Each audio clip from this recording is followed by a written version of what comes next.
All right, so there's 3 spots with some panels we're gonna remove with some screws. First one is behind the door handle itself here. Next one's just in the, just right here. Third one's right here. All right, so to get these screws off, you're gonna need a Torx T30 bit.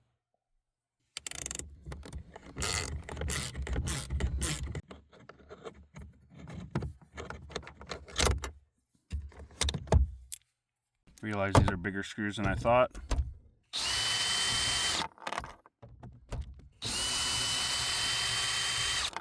All right, and this guy here is a 7mm. Just a small guy.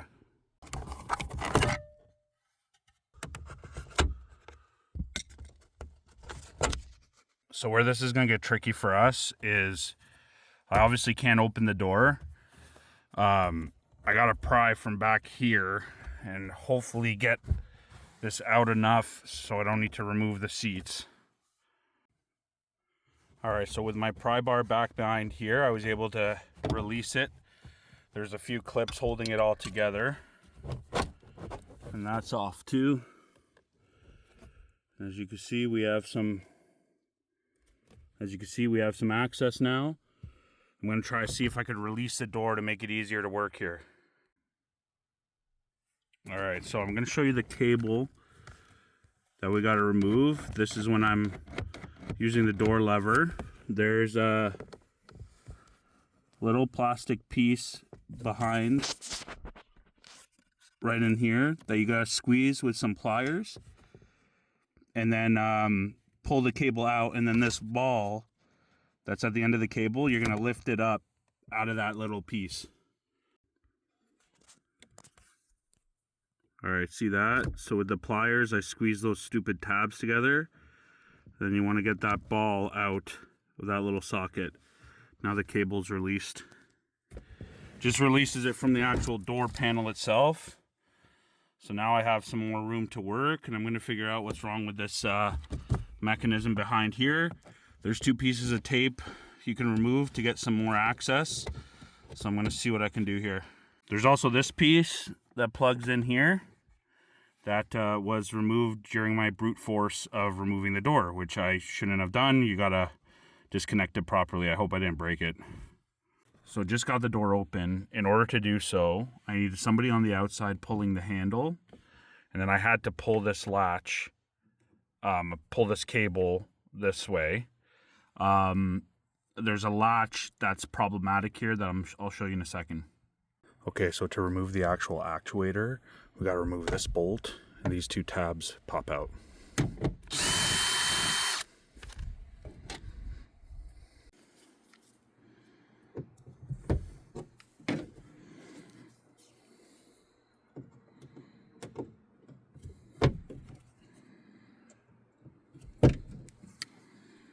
All right, then we want to do these 3 bolts. All right, I don't know what I'm doing anymore, but I think there's a 10mm bolt.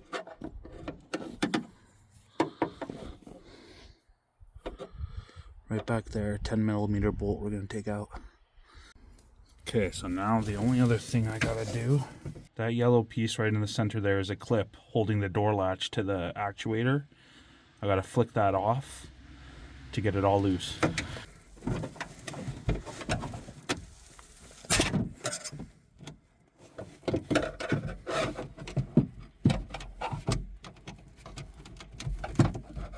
It's off.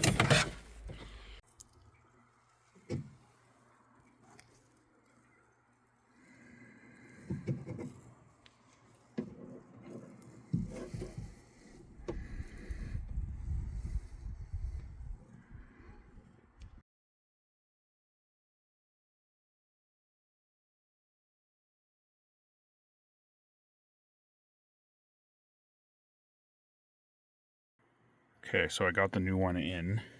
After you move this bracket that we unbolted to be able to squeeze everything in, my recommendation is to put in these bolts just to hold the bracket, the latch in place while we reconnect everything. And as you can see, once we line it up, that rod that needs to get attached to that clip is visible right there. And right here is the actual locking mechanism rod where it connects in. So I gotta fish that through and then connect that that clip to that rod as well. Also, don't forget to re-plug this unit in, this piece right here.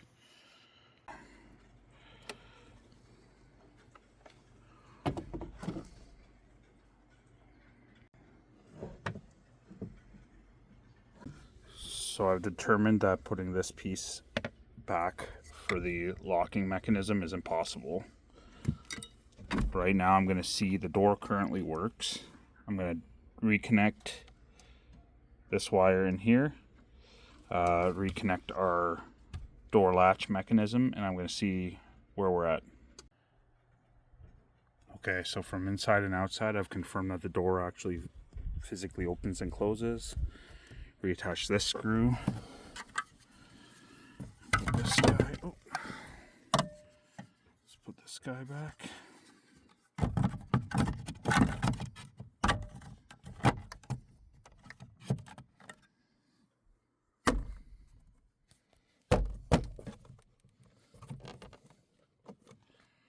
All right, so I did that screw.